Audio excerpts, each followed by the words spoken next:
What's up, guys? Welcome to Tectonic Takes. I'm actually here with two really cool guys. If you don't know them already, they're from a show that I'm very dear to. This is one of my favorite Quake shows. I watch every week. But the reason why I wanted to bring them on is because I wanted you guys to enjoy them too. What's up? I have Saz and I have Jacob. What's up, guys? Let's start with Saz. Yeah, what's good, guys? I'm Saz.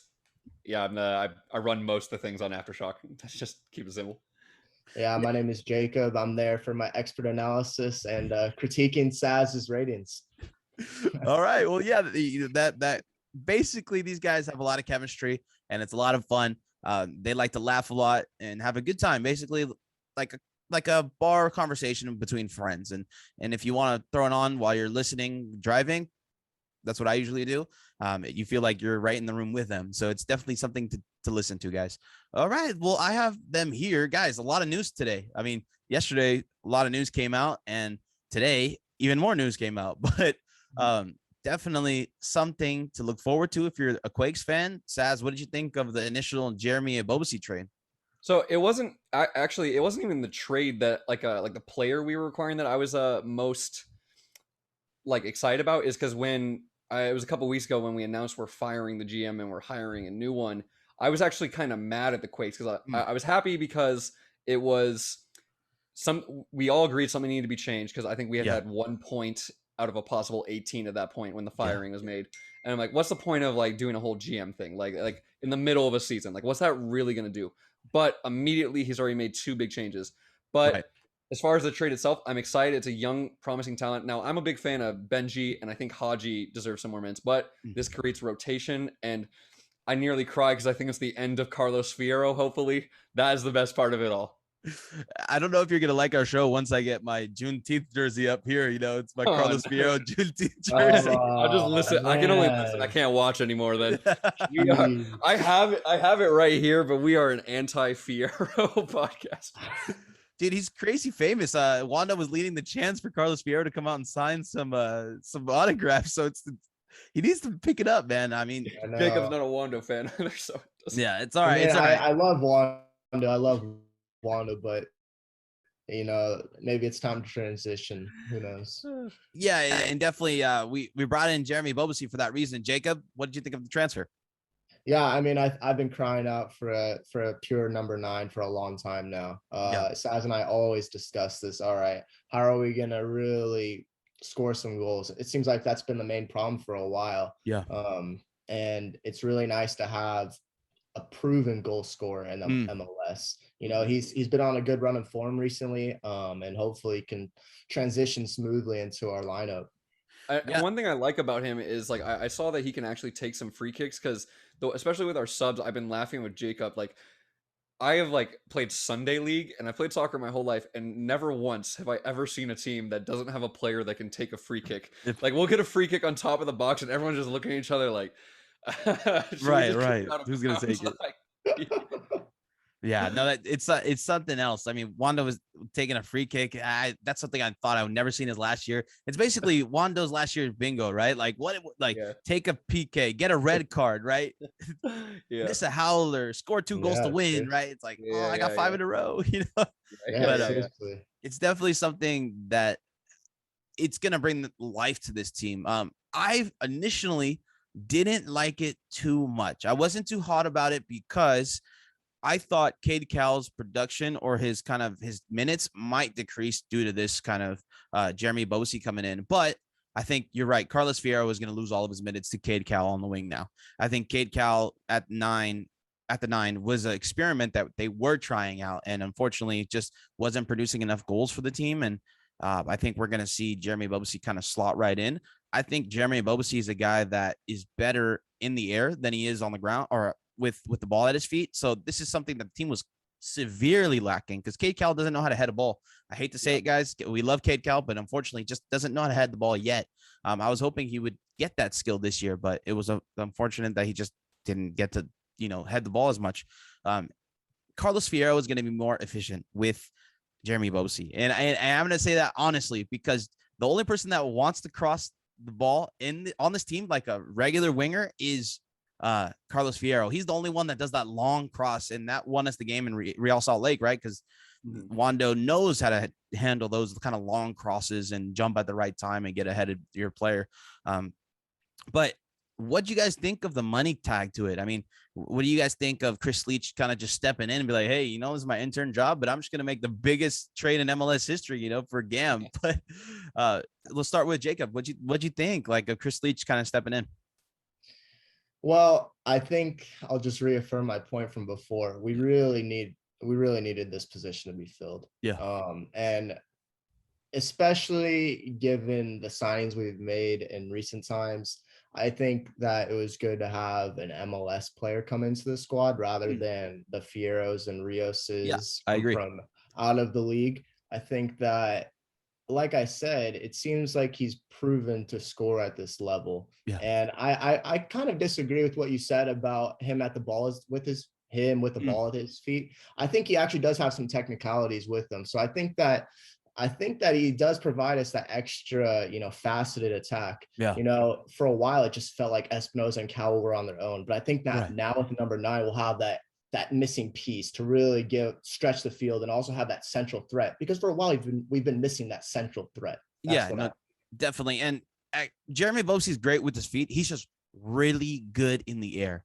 He's just like elite in the air. So that is probably his best quality, but with his feet and taking free kicks like we were talking about before is something that is really good from him. It's just when you kind of have that cross going through the air, you want him at the end of that. And I think because Cade Callan and Christian Espinoza can both hit a long shot. I mean, a long ball or kind of shoot it outside of the box. So maybe I want them to take that shot. Maybe Ebobisse gets a rebound.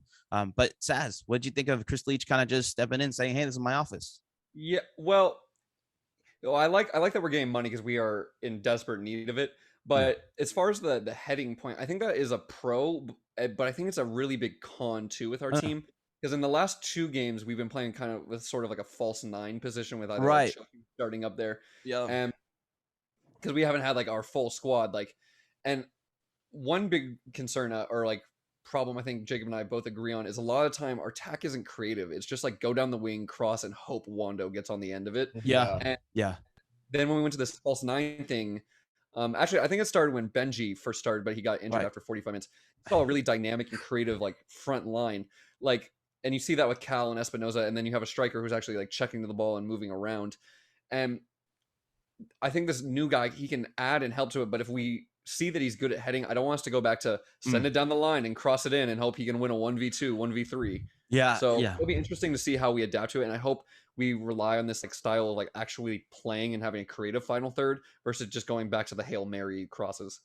I don't like, this is going to be a little bit of a hot take, a little bit of a tongue take. I don't like Chopis at 10, to be completely honest with you. I feel like he doesn't pass the ball enough to be that creative 10. I think he looks for that long shot outside of the box with his left all the time. And that's kind of what puts the strikers on an island, I think. I think it puts Wando on an island where Wando doesn't get a single touch in the first 45. That's what's happening. Everybody's playing hero ball, and he's talked about that. Everybody wants the ISO and the superstar kind of 3-point shot from the half-court line. And that kind of isolates the striker. So I would like to see Jackson Ewell up there. I mean, I think that's not his best position, but if we have a real striker now, I want someone to feed him, right? And that's something we need. And Chopis, to be honest, can't go a full 90 yet. So that's something to keep an eye on. But we'll kind of get that into a little bit later. So let's go ahead and go into the second piece of news. Florian Ljungberg gets traded away for 200K GAM and 100K in incentives in the next year. So let's start with Jacob. I know Jacob loves Florian Jacob, Ljungberg. You can take this whole segment. Go ahead. No, it was really depressing. No, I'm kidding. The last couple of years, I think that we've seen Flo make too many mistakes, in my opinion. And Saz always attests to this. He has leadership qualities and he does have that passion. However, I think that we needed to look for somebody at the back who wasn't as prone to those mistakes, especially in one-on-one situations and down the line. He's such a liability. a couple times he gave away penalties against what was it, like Orlando, where he just dived in, and he really scared me. Yeah, that was the worst penalty I've ever seen. Like, my man was playing kickball, like he sprinted full speed, the ball wasn't there, and he just swung for the fences. Yeah, I just remember Jacob immediately FaceTiming me, like, what was that? Yeah, with some explicit terms, but I mean, seriously, like, especially last year. I mean, this year he kind of moved into the midfield after a lack of playing time, and it wasn't as bad, but just still felt weird. And I think it just kind of reaffirmed that he was eventually going to move on, right? Yeah. I mean, when you get moved into the midfield like that after playing as a center back for so many years, and right after you haven't been playing well, and I think it was time for him to move on. Yeah, no, definitely. And Saz, do you have anything to add to that? I mean, yeah, I think he hit the head of the nail. And like we were saying before the podcast, like I think Nathan is really like a 10-year younger version of Flo. So I think we got that replacement already. And the passion and everything, like obviously he's a presence in the locker room. But I think Nathan's kind of like, he's not replacing in that sense, but as far as the screaming and organizing everyone, I think if you listen to that last game over again, I promise you, you will not go more than a minute and a half without hearing JT screaming. So I think they have the organization. Yeah. No, I'll just add real quick. I like that they brought in Nathan to, as a preemptive replacement for him. I'm glad that they thought strategically like that before completely trading him in a way. So. Yeah, my whole thing about this Flo trade is my biggest problem with Jesse Fioranelli's reign is that he let guys walk free. A guy like Vaco could have easily sold for some sort of money to the K League. I mean, the K League isn't a poor league, right? They're always in the AFC Championship or Champions League, so they definitely have some money to go ahead and bring in a guy like Vaco. Easily could have been like 1 million, maybe $500,000, 500K, and that would have helped us out dearly. I mean, having more budget to throw around would have been great.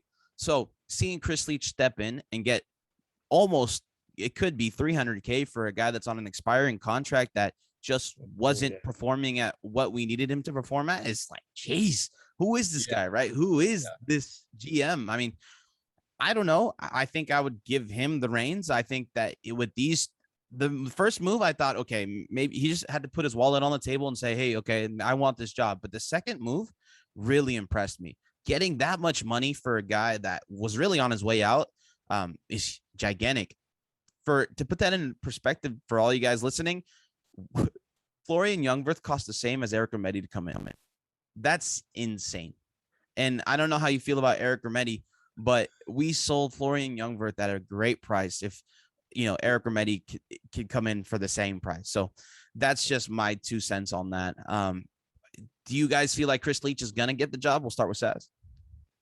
Yeah, I mean, like, I don't think there's anything else at this point that has proven otherwise. Like, if they're already giving him reins to like do that, especially with an established player like Flo, who like, even though yes, he's been messing up, is still finding his way into the lineup. So obviously is a presence in the locker room and liked. So to make a big move like that off the start, I really appreciate it. And I think if it turns out that this signing that we just made, like he starts putting some goals away, I think the fans are going to back it, and I think so will the staff.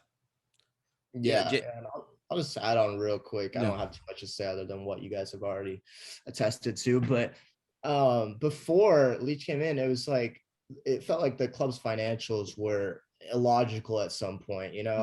A lot of our signings haven't made too much sense on a contractual basis, right?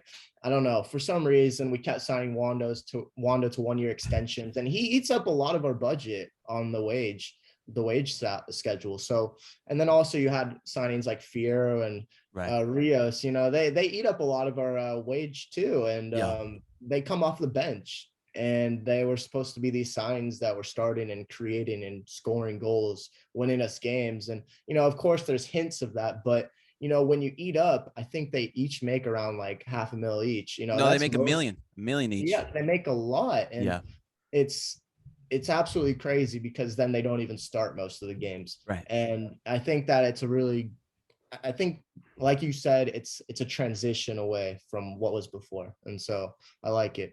Yeah.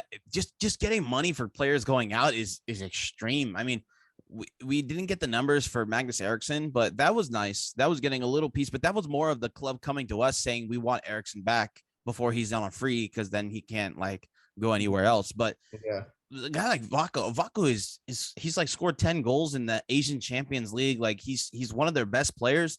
He should have left on some sort of transfer fee. And that I think is the one thing I'll give Jesse a lot of stuff for, because you just can't leave a player with that many goals under Almeida and in MLS leave on a free. I mean, he only played half the season, and like he was our top goal scorer and second in assist until the third to last game. I personally don't even think he should have left because he was my favorite player on the team, but I 100% agree with what you say. Like, and then Cascio was kind of like a package deal with him. Yeah. And like Cascio was performing for us. Like you could make the argument he was our best center back at the time, even when Alanis was coming in. So just get both of those guys to go away and get nothing in return is the biggest slap in the face. Right.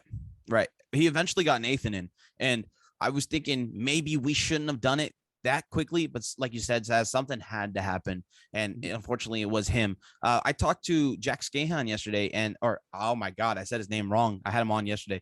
Jack Skane, so it's actually Skane instead of Scahan. I've said okay, Scahan. Yeah, I've heard it 1,000 different ways. So Skane, it's actually Skane. Yeah. He said that Chris Leach actually reached out to him on draft night and drafted him and talked to him. So Chris Leach has been almost in that role for a long time already. And I think he's had these kind of options or these kind of scenarios brewing already. Like, you know how if you're at a job and you're like, if I was manager, this is what I would do. I think that's finally what he's achieving. He saw Ebobisse was moved out to the wing in Portland, and he thought, yeah, this is a great time to get a player that's valued at $3 million for $1.1 million. So it's definitely a steal. I mean, Portland fans were pissed, right? So this is something on and off the field. This guy's a great guy, and I'm excited to see him in San Jose Blue. They just released a picture of it, so I'm excited to see. He took number 11, so we'll see. Yeah, we'll see if he'll play next week with LAFC, and we'll kind of get to a preview afterwards. But let's go into the Seattle game, or I'm sorry, the Portland game. Cascadia, 2 Cascadia games back to back, so definitely let's go into the Portland game. But what did you guys think of the game overall? And do you feel like getting 1 point was valid? We'll start with Jacob.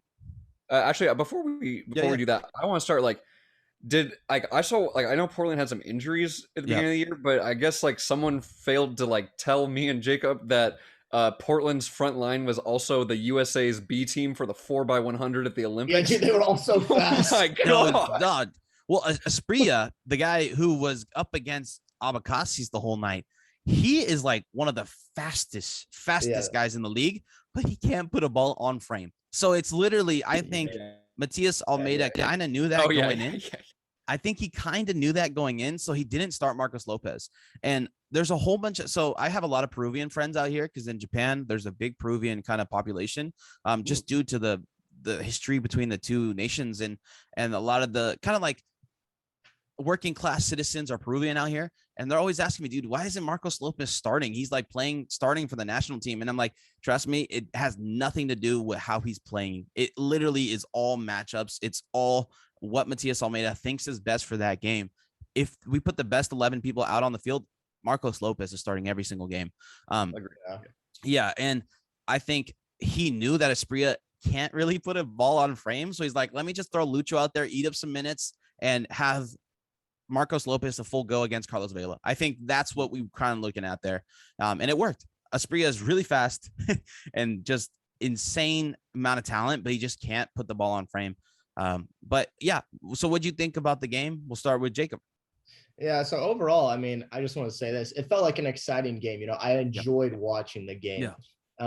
It was a good change from the previous weeks where it felt like we were creating as well. You know, although Portland kind of destroyed us on our defensive end, they should have probably scored more than just one. I mean, maybe 5, but no, but seriously, we had our own chances as well. You know, Espinosa had that one chance created by Cowell. Box. And, you know, also we had that Nathan header that went just wide. You know, it felt like we were actually getting some quality chances rather than just, you know, random flukes, if I may say so. But the goal was like a random fluke, right? Well, I mean, what was that? But Espinosa came in, he put in a ball with pace. And, you know, when you put a ball with pace like that into the box, it's dangerous. And I like that. I like that Cowell has that potential to go at the defense as well. And Espinosa, he's starting to hit his stride a little bit here as we get further into the season. And it just was a lot more enjoyable to watch. And we can talk about the defense in a little bit on our side, but overall, it was a good game to watch. Yeah, Saz? Yeah, I feel it's frustrating. If you take this game and you put it in an echo chamber, I think a tie was a great result, because if you look at just the first half, I'm like, oh, we could really win this. And then they score right before half. Right, and then after that, it was just chance after chance after chance after chance. So it got to the point where I'm like, please, just a point. Just I'll take a point away at Portland. That's great. But if you look at where we're at in the season and how many games we blew and how we're still under the playoff line, and we have a very tough August schedule ahead of us, we really needed a win. And then if we would have also beat LAFC, who lost to Sporting, we would have been around 5th place. So we have to get a win this Sunday, not to get too far ahead already, but yeah. Well, to be completely honest with you, I don't know what happens in MLS. I think it's the 7 teams that go into the playoffs, but we're only 3 points away from that 7th spot. At the end of the day, these players are going to be motivated because they're like, dude, we're 1 win away from being in playoffs. Like, it's, I don't know, MLS, it seems like you're always in it, right? You're always in the thick of things. Yeah, we're always on the fridge. Right, because until that last game. because everybody gets in the playoffs almost. If you don't make the playoffs, man, that was a really bad season. And it's not the EPL where it's really only the top 4 teams where you just have to be on your ball almost all the time. And if you tie, there's no way you're gonna be like, if you tie as much as the Earthquakes, there's no way you're gonna be even in the top 7. So definitely, it's at least we're in MLS, right? So, but I mean, the fact that we're on 17 games played and have 18 points and we're still in contention for playoffs speaks for itself. It's not even contention, right? We're 3 points away. So it's like, geez, 1 win away. If we get a win against RSL again, we flip flop with them. And what I was just gonna say was, you were talking about going ahead and being in that playoff position, but I lost my train of thought. But yeah, let's go ahead and talk about kind of in the Seattle game, the goal. Let's talk about the goal. If it comes back to me, I'll go ahead and talk about it. You're talking about the Portland game or the Seattle game? Oh, I'm sorry, Portland. Oh man, okay. I took the second vaccine for COVID right now, and I'm all loopy. So... I remember, dog. I remember it. Yeah, you're gonna be bad for a while. Yeah, let's go ahead and let's go into the player kind of. You guys have on your podcast. You go ahead and do your player ratings every game. So why don't we go ahead and start that? Before Jacob has an aneurysm, let me clarify. They're my player ratings. They are statistically backed, very accurate. No, they're just what we thought. And basically we have this segment where Saz comes up with these expert ratings, and I kind of review them, and we kind of have a laugh about them. We go back and forth, and all right, hopefully we have a third opinion here today. So all right, let's start JT. All right, so JT, 6.7 out of 10. We have written down here, he wasn't at fault for the equalizer at the end of the half and dealt well with the shots that came at him. He dealt with only a few chances and did well. I mean, I tend to agree with that. The goal was unfortunate. He almost got a hand to it, but, granted how many chances they had against us, it felt like he served his purpose well. What do you think? Saz, go ahead. I mean, that was what I wrote about it. So, yeah, I mean, that's just exactly how I feel. Like, I just didn't have to deal with much. Couple good chances when he did, and almost got the save on that. So can't really blame him. Yeah, I think that's a good rating for him. I would agree with that. I see some of these other ones, and I'm looking like, I don't know about that one. Yeah. Trust me. I know. I do this almost every week. Okay, we move on to Lucio Abubakar. In a high pressing and pace game, his lack of stepping to the ball and inconsistency really hurt the team. I don't know. I mean, he did get exposed a few times on defense. I felt like he was okay going forward. Then he got subbed off towards the end, right? And so I don't know. I mean, I felt like he served his purpose well. That's probably accurate, actually. I don't know how much I'd deviate from that. Just felt like an average performance, right? I don't know. He connected maybe 1 out of 5 crosses. Yeah, which is a usual for him. Going forward, he's not that good. Defensively sound.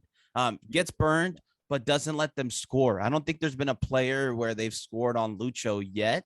I might be wrong on that, but he's always up there in the tackles, even though he comes on as a sub. So he's just like Nathan, defensively tackle aggressive. Really, both of these guys are, and but just going forward, you can't have that in the starting lineup. I mean, you need someone to connect with your players up top, and this was probably, he was in the lineup just because he knew, like I was saying earlier, Asprilla can't put a shot on frame.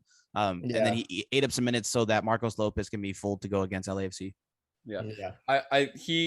He gets beat. He got scored on one time, and it gets beat when there's a cross and it's coming like from the right side, and he has to deal with the back post cross. He usually gets beat on that, and then in the final third, I 100% agree. Like, he is a great defender one-on-one, but it's that middle third, especially in this 3-5 system, where it's just like, I swear every time Judson had to come and make a 60-yard run just to like go either cover for him or for Chofis, and it's just like, then the middle is open because Flo can't cover that much ground. So it was like, it's frustrating. All right, we can move on to Beeson. 6.7 out of 10. Okay, a very difficult task as he was dealing with what seemed like a track start on the other team. 4x100, and then he put his body on the line multiple times to block crosses or shots for us. Yeah, I actually thought he played well. I've actually been an advocate of Beeson in the lineup for a long time now. At the beginning of the season, when he was still on the cusp, right, Saz and I had this debate.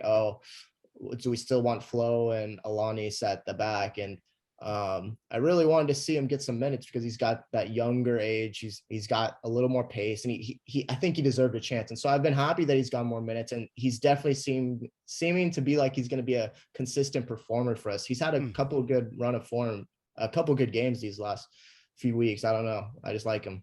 Yeah, I agree. I think Beeson has earned the starting spot on this team and is going to be our center back of the future for sure. Yeah. All right. We can move on to Alanis. 6.7 out of 10 as well. Good job of dealing with a very pacey team while knowing he does not have much pace himself. He read the game well and dropped in positions to stop it. So, yeah, I mean, I actually like the way Alanis played as well. Our whole defense, I thought, played all right. Besides, I don't know. Actually, I don't know. We did concede a lot of chances. I'm not sure, but it felt like we did okay. Alanis, he definitely did read the game well.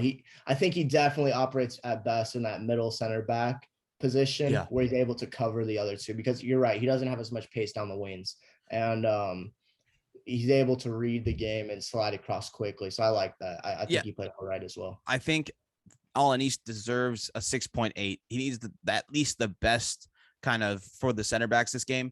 If you look back at the goal, it really goes from Alanis to Espinoza to the goalie to Chofis. That's a beautiful long ball. And for that, I think he deserves a little more credit. He created that chance completely. Him and Espinoza. He posted a reel, and I was like, oh man, what's up? Everybody's posting reels nowadays, you know? So and I was like, oh, that's a great way to see, you know, in my mind, and change his opinion of his game. So definitely he had go ahead. I was gonna say, for me, it's so difficult every week I keep giving the three center backs the same ratings as each other, because they all do something different. Because I feel like we said about Alanis, really distributing, really reads the game. Beeson's a little bit more athletic, covers a lot, so Shea has more freedom to get up, puts his body on the line. And then Nathan is like, I swear, he's making runs up, he's tackling people, he's energizing the team. So they all have their pieces they play, and it's hard because every time I want to be like, oh, he did this, give him a little bit higher. But then he did this there and that. So like it's hard to put one over the other. And I feel like they've formed a really good partnership with each other. Yeah, I agree with that. Yeah, Beeson had a wayward shot though, so I was like, oh, -1 point. I thought he was gonna hit that. I thought he was gonna hit it first time. Oh, that right winger was saucing him up too. Like, he was doing a great job, but that right winger was saucy at the end. Yeah, he was fast. He was quick. Yeah. All right, and we can move on to Nathan. Sorry, I just saw the one below it.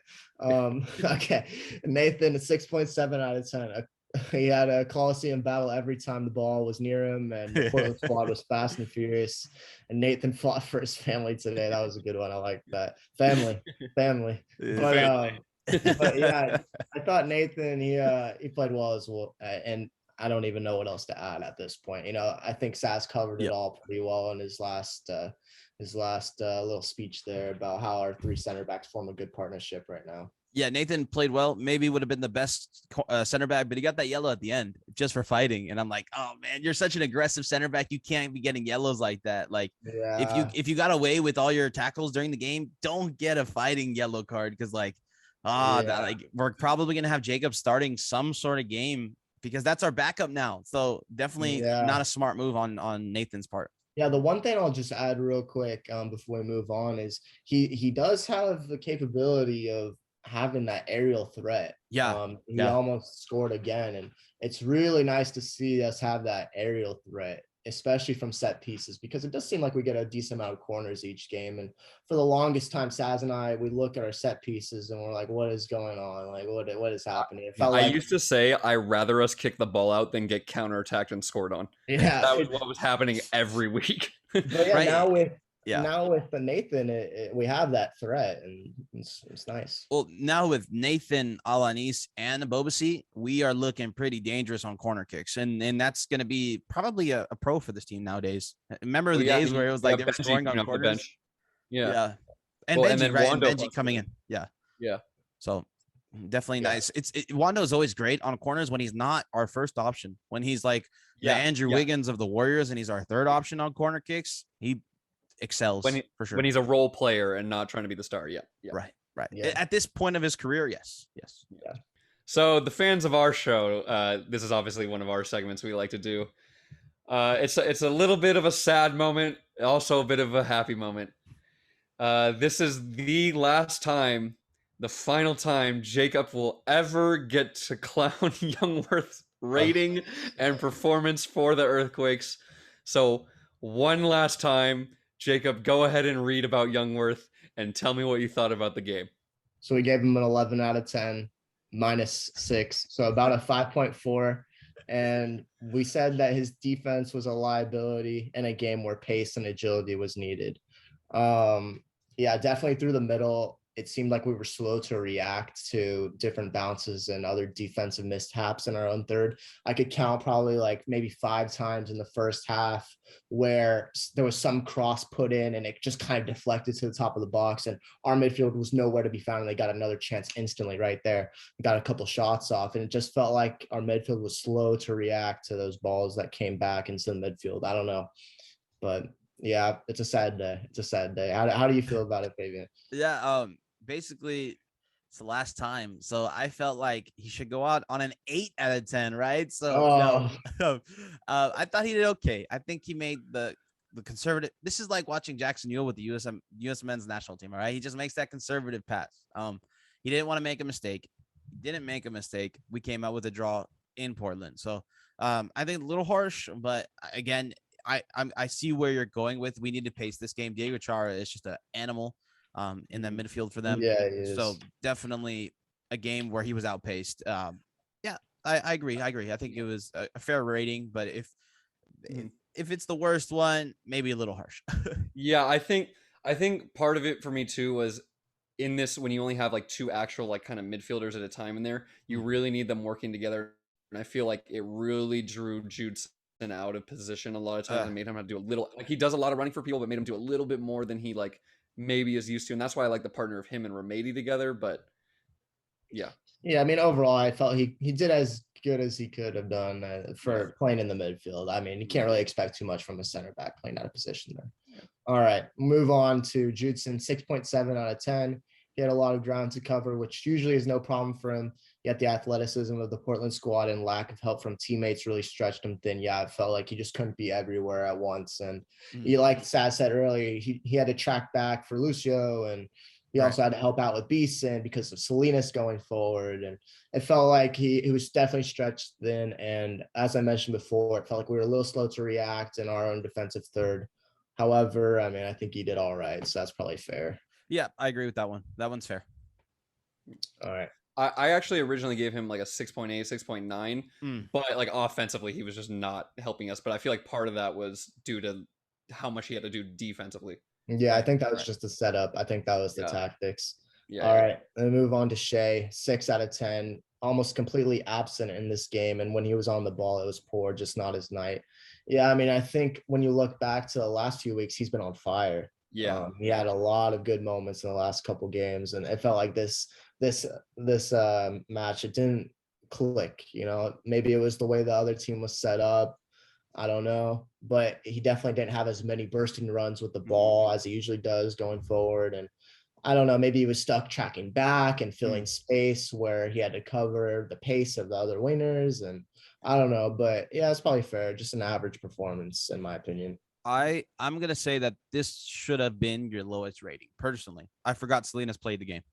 Yeah, that's fair. And that's fair. That's fair. Yeah. Yeah. Usually he tries to become Di Maria or something during the game. Yeah. Goes past three guys, but this game I forgot he was playing. So maybe this one should have been. I would have put this one as the lowest. That's fair. And I think the defining moment for me where I knew it just wasn't his game is he had the ball and Cade Cowell was making a run, and then like instead of playing it over the top, he like just played it to the feet of the defender, like as if Cade Cowell was suddenly gonna like check to the ball, and then Shea just goes, Oh, I instead of think like that was pressing. actually Alanis, to be honest. Oh, was it? Yeah. I'm actually remembering that too. Maybe your rating on Alanis was fair because he gave up a goal basically with that, because then they got a corner off of that, and then he got us a goal. So maybe that was fair of Alanis. Maybe I should remember it better. Yeah, but overall, I think Salinas just hopefully he bounces back from this. All right, move on to Trophy, 6.6 out of 10. Frustrating game because when he's on the ball, he's absolutely brilliant and creates chances, but it's far and few between every week. Yeah, I mean, Saz and I talk about this a lot, and we always harp about how he has the potential, he has the ability to create moments like that, but we want to see a little bit more. And maybe it's the way the Quakes are set up where we haven't had that number 9 for him to work off of and play off of. Hopefully with the new transfers coming in that it really helps. But yeah, I mean, if he could just become a little more consistent, I think that's what we're looking for. I like this goal coming from him. I think it weighs more from him because he had conditioning problems coming in. And if he's going all the way to the goalie every single time and hoping the ball drops like it did, I think this goal marks a pretty big step for him. I think this means that he is trying out there. So I do think this is one of his better games. This was the first goal he had outside of the first 15 minutes. So definitely something to keep an eye on. But better from Trophies Lopez. He's already having his best season in his whole career, I think. So definitely he had a lot of hype, but he's maybe finally living up to that hype in San Jose. All right, we can move on now to Espinoza, 6.7 out of 10. He's looking sharper and sharper every week, and he really created all of our chances in the first half.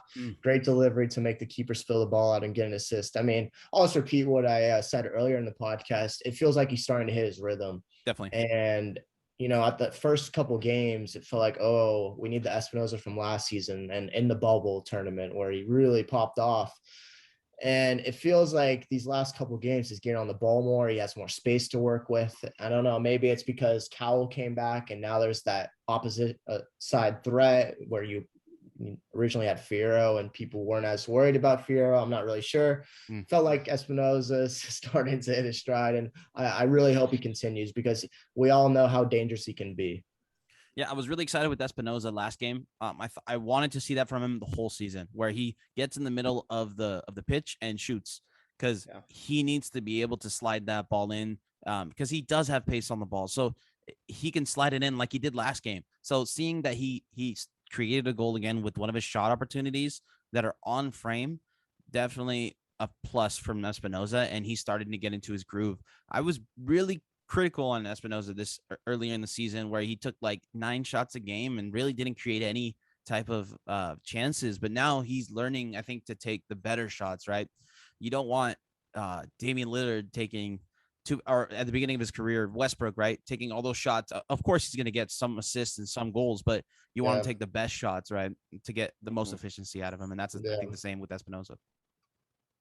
Yeah, it's just unfortunate he couldn't put away that one chance, because then maybe we'd be talking a little bit differently. Right. Exactly. The penalty in the early of the season, right? So definitely. Yeah. So I mean, of course, it's touch and go, but I think that we'll see him continue with this form. I really hope he does.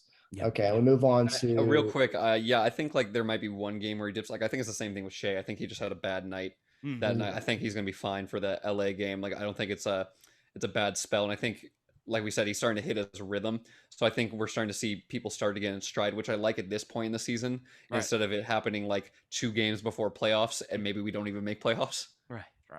No, definitely. Yeah. All right, move on to Cowell. We have a 6.6 out of 10 for him. When he was running at or around defenders, he can be truly unplayable at times, and he really was electric for us. However, you would like to ask for more when receiving the ball at feet from the All-Star. I mean, yeah, so he was called up to the All-Star team. That was really nice to see. But Yeah, I mean, I'm trying to think of how many opportunities he created during the Portland game. He obviously had that one where he dribbled past a couple of guys in the box and slid it across to Espinoza, who unfortunately couldn't put it away. But yeah, I mean, you think you just expect maybe a little bit more. I agree with that. If Espinoza put it away, we would be talking about, wow, another assist from Cade Cowell and man of the match type of deal. Yeah. So I just want to see his chances get finished, right? Because if once they do, he's out of here, right? He's going to Venezia. He's going anywhere in Europe where they'll pay for him for sure. Yeah, yeah, and I got to give I think the reason I'm so harsh on him is because he has so much potential. Like we talked about his one-on-one finishing, and that really like blew a lot of games for us last year. That's all he worked on this summer, and you can see it's improved. You can tell. Yeah, and like I said, like sometimes he's not having the best game, but he's at least an outlet for us because if we're stuck in our own half, send it 20 yards over the top, he's probably beating the guy or he'll get a chance. And I think to your Andrew Wiggins point earlier, I think he's helped me his best when he's kind of being like playing his role. I think when he gets frustrated and then he tries dribbling past 7 people, that's when it gets really bad. And I gave Almeida a lot of credit in the previous game versus Seattle. Wasn't having the best game, or maybe it was a game before that, but like fouled someone behind. He knows 2 plays in a row, dribbled without passing, and then does a dumb foul, subbed him out right away. And that's just from being young and being probably used to being the star of the team and not having the best game. But like I rate the kid so highly, and I'm gonna be so sad when we lose him to some European team. And this Jeremy Ebobisse kind of transfer in with re-signing a new contract makes it seem like there is suitors already. Like they understand that they need to add some star power. Maybe they do something in the playoffs this year, but maybe next year, I think they're thinking that, we'll have suitors for Cade already. Yeah, well, I know he was in talks with Barcelona over the summer. And now that Messi's gone, they got the perfect replacement, the new number 10. They won't pay for him. I mean, they can't afford it. Yeah, you thought we were bad financially. I mean, I would take, you know what? To be completely honest with you, I would have took like a 3-player kind of trade swap, with like Conrad LaFuente and then 2 other like academy products from Barca for Cade Cowell. I would have been ecstatic, Yeah. And Barca could do that. I don't know why they don't do it more, to be honest. Just like, hey, we have the best academy in the world here. Yeah, La Masia players can play. So I mean, that would be nice. All right, we can move on to the last one. Jackson Ewell. Oh wait, no. I'm confused. Sorry. Okay, Ewell, 6.3 out of 10. A small improvement, and he was definitely in a new position. But from a co-captain and international player, you need more of an impact than just shifting side to side at a slightly higher pace. Yeah, I completely agree with this. I don't know about the rating, maybe a little bit less. I honestly didn't think he played that well. My recurring theme with him is he needs to make more penetrating runs and he needs to make more penetrating passes. It seems like he gets stuck in the side to side philosophy. He goes forward when he plays for the national team, and it's much more exciting to watch. However, when he plays for the Quakes, it just feels like he doesn't look up. Maybe it's because of the 9 we had with Wando and stuff, but it's so painful to watch him just shift it side to side. That's my critique of him. I think it will change now because Flo was a Vancouver Whitecap. I think he had a lot of doubt in his mind that the defenders can get their guys, and he always felt like he needed to track back. So he made the easy pass to, if it gets intercepted, he can run back as fast as possible. Same thing with Remedi. I think we're going to see them open up because they're going to finally trust the back 3, and that this new formation is going to open that up too. I think Jacob hit again like perfect. I completely agree. When it was the U23 national team, you see him going forward, the penetrating runs. When it's with us, it's side to side, or like for some reason in America they just think that Busquets is God, and they think all Busquets has ever done in his career is get the ball, play it back to a center back, or get the ball and send it long for the winger. And that's all we really see from Ewell at times. And it definitely is a step up. I think moving forward, the best option is to have Judson and Remedi in the midfield, or the holding mids, have Ewell at attacking mid so you can free him up a little bit more. Remedi can then attack more because Judson can maybe do some more covering. Yeah. And then you can have Chofis come on as a sub. So instead of being really productive for the first opening minutes and then slowing down, have a very strong 15, 20 minutes. Yeah. And I think that's really helped Andy Rios as well. Yeah. I mean, Andy Rios has missed some howlers still, but I think his hold-up play is good. I think he's the best player to hold the ball since Quincy Amarikwa. I think the Quakes haven't had a player like that. Danny Husen wasn't that. Wondolowski's not that, right? So don't even get me started. He tries to play like it though. I mean, his wage unfortunately makes it so that we have to, expect more from him. But if Andy Rios was on maybe a $200K contract, it'd be a different conversation. I think, but I'll get into Andy Rios later. But basically, I wanted to add one more kind of player rating or coach rating. What did you think of Matias Almeida this game? Let's start with Saz. Yeah, gee, okay. This is what frustrates me in like the last couple games. Not the Seattle game. I thought the Seattle game was like his best performance in a long time. Is the lineup came out good because we are working with scraps right now. It's so hard to be a Monday night quarterback, right? And like I don't know what's going on in the training ground and like who's actually healthy and right. But in a game when you sub out Espinoza for Fierro, no, like I don't understand it's the substitutions that are killing me. I don't understand that what is he seeing? I would just love to sit down with him because I genuinely think he is a very good coach and it has like very good like tactics.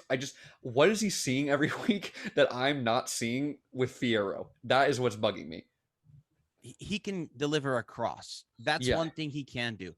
And remember that Cade Cowell goal where he like used the right stick on a PlayStation to kind of get that goal? That was all Carlos Fierro's assist, saving the ball from going outside of bounds. Yeah. So he can deliver a good ball. It's just everything else, unfortunately, is lacking. And with that price tag, you almost have to play him if you have 5 subs. I think that's kind of like it. You have to give him minutes. My other thing is like in a game with Portland where it's so pacey and like you really need high work rate, and then you see Rios and Fierro warming up on the bench. It's just like, what are we doing? Wanda. Yeah. My whole problem. I'll go next. Or Saz, what was your kind of number for Matias Almeida? I'll give him like an 8-4 only because that to deal with that Portland squad and like to deal with how many people are injured and knowing in the back of your head you have LAFC in a few days and to come out with a tie, I think that's quite good. Yeah. I'm going to go next. I'm going to give him a little bit of a less rating because I think his subs took too long to come on. I think the subs came in on the 81st minute. Like, no, man, you got to bring them in 70th, 75th minute if they want to make a difference for the win, right? So I'm going to give him like a 7.1. I think the lineup was good. The formation was good. The subs, questionable. Yep. 100% agree. Yeah, I fully agree with that. I don't think Almeida made the subs quick enough. It felt like we were just for a while just sitting back in our own half, just absorbing a ton of pressure, just building up constantly. I was surprised that it took them that long to score their goal at the end of the first half. And then we move on, and like you said, we're just waiting. And Portland made a couple subs, and we're like, okay, well, when is Almeida going to make a change? And I agree with that entirely. So yeah, if you notice on the Google Doc we're looking at, I didn't even write down Fierro and Rios. Jacob and I were texting throughout the game, but there is one point in the game where I immediately FaceTime because there's been great trios in like our lifetime, like MSN, like the Messi, Neymar, Suarez. Benzema, Ronaldo, Bale, like Salah, Mane, Firmino, these front three that just create this electric runs, good off the ball movement, great dribbling at the defenders. And sometimes, like especially in sports, you just like there's this electricity you feel like you just feel a goal's coming, or you just you feel like pressure's coming. Like you kind of know like that atmosphere, like oh, we're gonna concede soon. They're knocking on the door. Oh, we're about to score. We're right there. Like you know that feeling you just get in your gut. Like you know what I'm talking about? Yes, exactly. So everything I just described, if you were, I don't know what the word is, but if you could just take the complete opposite of that, in like the 81st minute, we had quite possibly the worst attack I have seen him. I'm going to look directly at the worst attack I have seen in my entire life. It was Wando, Fierro, and Rios versus on like a 3v4 or a 3v3. Yeah, Wando had the ball. And he's Messi. He's Messi. He's dribbling at the defense at like -2 pace. And then you have Rios, who's making a run behind a defender the entire time, so Wando has no one to pass to, but he's also running into Wando, so he's closing off the space. And then you have Fierro at the far post, who is standing in an offside position the entire attacking possession. And then Wando just gives the ball away, and then we're outnumbered because those three didn't get back. It was unbelievable. That's where I lost my mind, where it's like, I like Wando coming in for certain moments, and I think Rios has been a good sub, but that's where I get we're working on scraps right now, but it's when you see things like that, I just want to talk to Almeida and be like, what are you, I'm not saying you're wrong, but I just want to know what you're seeing so I can look in the game and be like, okay, yeah, he is producing for us in that area. Yeah. And when I think Eddie Rios was on the wing, I was like, what's going on in this game, right? So I was like, what's going on, but no, I agree with you. I thought maybe they could have had a little bit more time to get in a groove. Maybe they get rid of those kinks the first 5 minutes, and they still have another 10 minutes, or 20 minutes because this game went really, really long. But yeah, I guess that wraps it up for our player stats review. Sorry, thank you. And guys, if you want to listen to more of that, the Aftershock has that on their podcast. So definitely lots of fun kind of reviews. Sad day.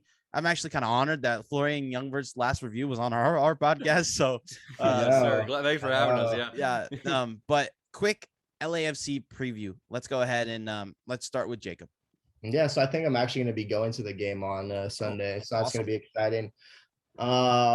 As we all know, they just posted a 4-1 loss against Sporting Kansas City, right? So hopefully they're in the mud right now, and we can come in at home and hopefully get a win. That'd be nice. I remember last season we had that shock win at home against them, and it was like in the last minute, right? Jackson Ewell, I believe, scored the winner. Am I correct in saying that? Yep. But yeah, I mean, hopefully we can just post a win again. So I'm really just anxious for some 3-pointers. I'm sick of these 1-point draws. It just feels like there's always something to be desired with our pattern of draws. I mean, yeah, we have been unbeaten in like the last 5 games now, but we haven't.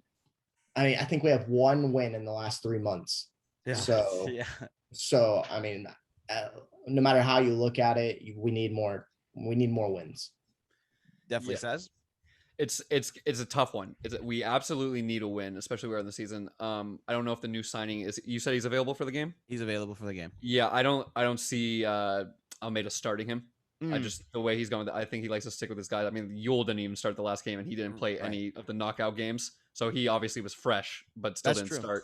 Yeah. So I don't see him starting. It's tough because it's a rivalry. Like you look at the Merseyside derby, like in England.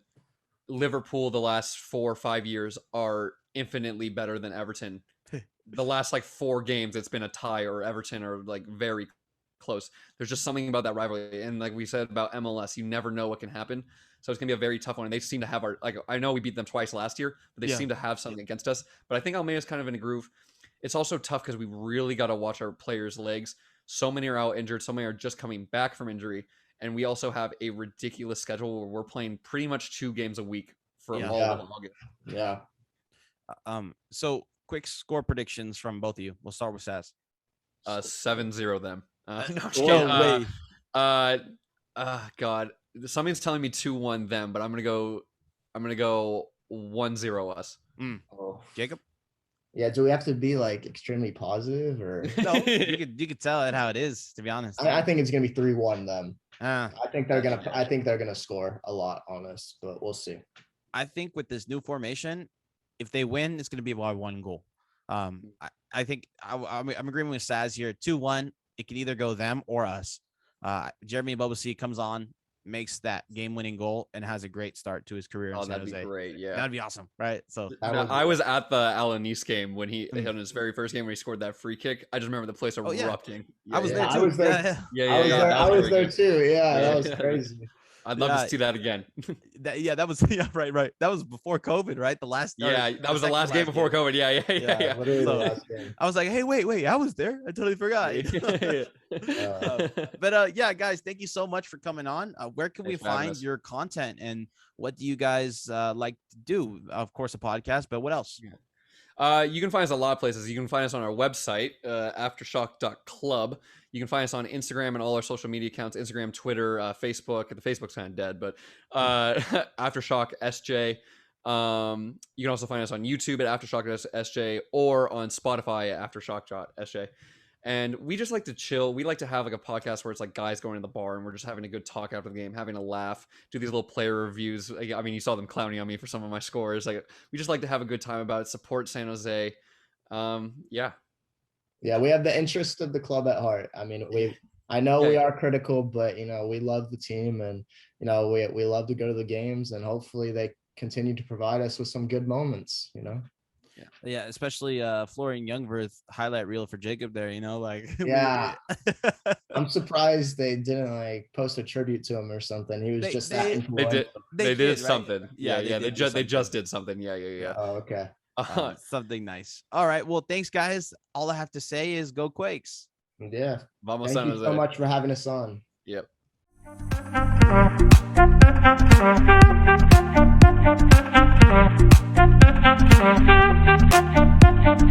Thank you.